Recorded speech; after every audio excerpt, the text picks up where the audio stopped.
consegue ter Eu queria que o Davi falasse um pouco sobre esse personagem e que novamente traz uma alegria desse tamanho para o Grêmio, que se chama Renato Portaluppi. Que ligação que tem esse homem com o Grêmio, né? Que força, que energia que tem, que traz título, que traz vitória. Queria que tu falasse sobre esse personagem. Sabe qual é a grande vantagem do Renato, o grande trunfo dele na vida dele, além do seu talento, evidentemente, mas só o talento. Além da filha? Olha, o grande trunfo dele é o caráter dele. O Renato é um bom caráter. Ele tem 11 irmãos. Tá? E ele deu, quando ele começou a fazer sucesso, ele deu uma casa para cada irmão e uma casa para a mãe dele, uma casa ali na zona sul de Porto Alegre. Até uma vez eu entrevistei ele ali. Ele ajuda. Tem um colega nosso, Pelotinho, vou contar aqui uma história rápida aqui para demonstrar. Porque esse negócio do caráter não é só assim, é porque o cara é bom, Deus abençoe ele, não é isso.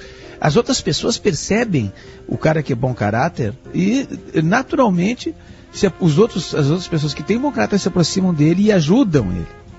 Uhum. E uma pessoa só consegue fazer as coisas na vida ajudado pelas outras pessoas, ninguém faz nada sozinho, né?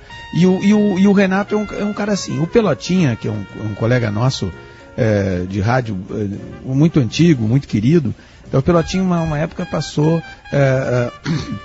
era setorista do Grêmio, o Renato era juvenil, o Renato estava passando dificuldade e ele deu ele viu que o Renato estava com fome, pagou um sanduíche uma vez pro Renato, um X, tá? Lá no Olímpico.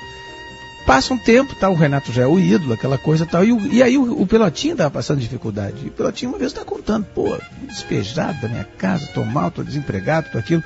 O Renato, não, tu vai morar comigo. E o Renato levou ele, o Pelotinho conta isso, levou ele pro apartamento, pagava as festas pro Pelotinho e às vezes de vez em quando até sobrava uma namorada para ele.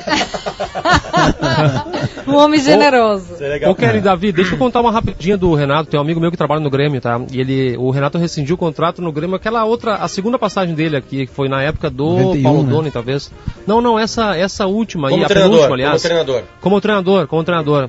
Acabou o ano e tal, e aí não quiseram ficar com ele pro ano seguinte, enfim, ele foi pro Rio de Janeiro, foi pro Rio, se despediu de todo mundo. E aí ligou para um rapaz que trabalha no Grêmio e aí avisou, manda o pessoal lá, o roupeiro, fulano de tal, esse pessoal que trabalha, que é funcionário, ganha bem menos que jogador, obviamente. Uhum. E aí que tem um presente para eles. Aí os caras foram olhar e tal, na conta bancária, ele tinha depositado 5 ou 10 mil para cada um de presente para eles, por agradecimento ao trabalho que eles fizeram de bastidores, enfim, que é um trabalho que não vai muito para mídia, né? Pouca gente fica sabendo. E ninguém falou isso. Estou falando nesse momento que é uma história que é verídica, enfim, que aconteceu, mostrando que é um cara que não quis aparecer em cima disso, simplesmente foi lá, pegou o dinheiro dele e depositou de presente para eles. Isso aí um cara que faz essas coisas, Darote, o cara ele tem moral para chegar, chamar os jogadores como chamou ontem, depois do jogo, não sei se vocês chegaram a ver, no meio do campo ali, só um cara que tem essa moral, que os jogadores reconhecem isso, percebem isso, e aí acabam muitas vezes jogando por ele.